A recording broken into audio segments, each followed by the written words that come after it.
પ્રમુખ સ્વામી મહારાજ બીએપીએસ સંસ્થાની ગાદીએ આવ્યા પછી સૌ પ્રથમવાર વિદેશ પ્રવાસ જવાના હતા અને એ પણ નૈરોબી. તારીખ 25/1/1974ના દિવસે પ્રમુખ સ્વામી મહારાજ અને 12 સંતો સાથે એર ઇન્ડિયાના ગૌરીશંકર નામના વિમાનમાં બેઠા અને અહીં એરપોર્ટ પર હજારો ભક્તો પ્રમુખ સ્વામી અને સંતોને વિદાય આપવા માટે આવ્યા હતા અને બરાબર 10:15 વાગે એર ઇન્ડિયાનું ગૌરીશંકર વિમાન ઉડ્યું અને આ વિમાન નૈરોબી ઉતર્યું અને આ નૈરોબી એરપોર્ટ પર આફ્રિકાથી સેંકડો ભક્તો પ્રમુખ સ્વામી મહારાજનું સ્વાગત કરવા આવ્યા હતા અને બધા ભક્તોના હાથમાં ફૂલના હાર હતા અને મોઢા ઉપર ખુશી હતી, કારણ કે પ્રમુખ સ્વામી મહારાજ પહેલી વાર નૈરોબી પધારવાના હતા.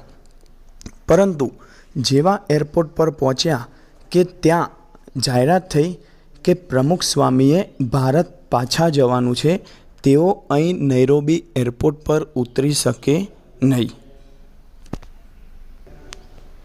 અને તેમની સાથે જે બીજા સંતો આવ્યા છે તે ઉતરી શકે છે, પરંતુ પ્રમુખ સ્વામી નહીં. આ સાંભળી પ્રમુખ સ્વામીના અંતરમાં લેશ માત્ર ઝાંખપ આવી નહીં. ફક્ત એટલું જ બોલ્યા કે જેવી ભગવાનની મરજી. પરંતુ પ્રમુખ સ્વામી મહારાજને મૂકીને બીજા સંતો કેવી રીતે ઉતરી શકે?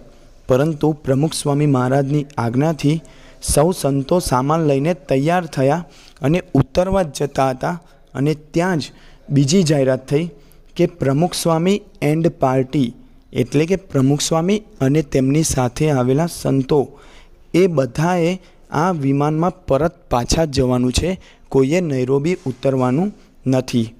તો પ્રમુખ સ્વામી સહેજે હસતા હસતા કહ્યું કે ખરેખર મહારાજની ઈચ્છા એવી જ છે.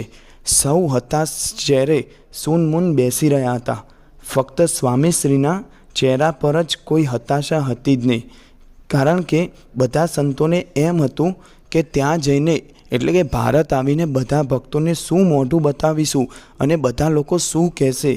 પરંતુ પ્રમુખ સ્વામી મહારાજના મનમાં કોઈ જ વિચાર નહીં, બસ ફક્ત એક જ વિચાર કે જેવી મહારાજની ઈચ્છા.